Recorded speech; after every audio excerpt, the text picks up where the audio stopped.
अब घरवा के काम नाही करवे, बलम चेयरमैनी लड़ाई दा। अब घरवा के काम नाही करवे, बलम चेयरमैनी लड़ाई दा। मैनी लड़ा दा चेयर मैनी लड़ाई दा। ओ पूरे शहर में फोटो लगवाई दा, बलम चेयरमैनी लड़ाई दा। अब घरवा के काम नाही करवे, बलम चेयरमैनी लड़ाई दा। रउआ विचार काबा हमके बताई दा, पूरे शहरिया में हमके घुमाई दा। बोला तकरी तैयारी, बलम चेयरमैनी लड़ाई दा। मैनी लड़ा दा चेयर मैनी लड़ाई दा। अब घरवा के काम नाही करवे, बलम चेयरमैनी लड़ाई दा। जागल उम्मीद हमर सीट भइल महिला, खाली घरवा में हम बैठल रहिला। अब हमसे ना कटी तरकारी, बलम चेयरमैनी लड़ाई दा। अब हमसे ना कटी तरकारी, बलम चेयरमैनी लड़ाई दा।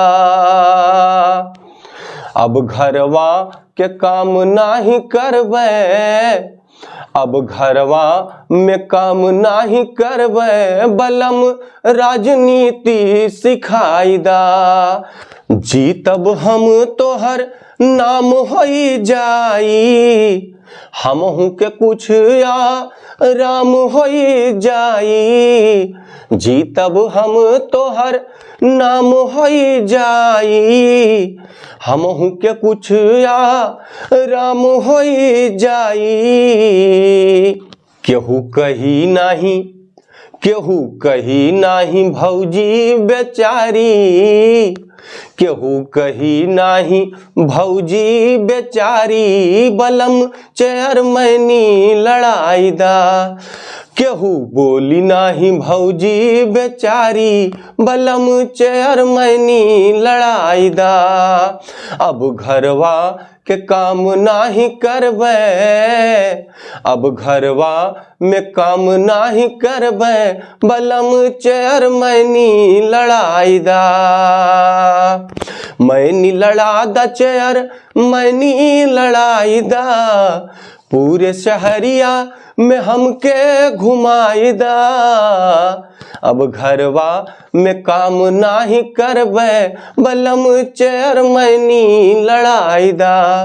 अब घरवा में काम नाही करवे, बलम चेयरमैनी लड़ाई दा। नमस्कार दोस्तों, ये जो ताजा ताजा शहर में पोस्टर चिपकाए जा रहे हैं, हुआ यूं कि पहले लोग पूरे जोर शोर से प्रचार प्रसार में लगे थे। बाद में पता चला कि अरे महिला सीट हो रहा है, और महिला सीट हो रहा है तो भौजी की पारी आई गई है। तो अगर आपको हमारा वीडियो अच्छा लगा तो आप हमारे वीडियो को लाइक करें, और अगर आपने अब तक हमारा चैनल सब्सक्राइब नहीं किया है तो सब्सक्राइब जरूर कर लें, ताकि आप तक हमारा और वीडियो पहुंचता रहे और आप आनंद उठाते रहें।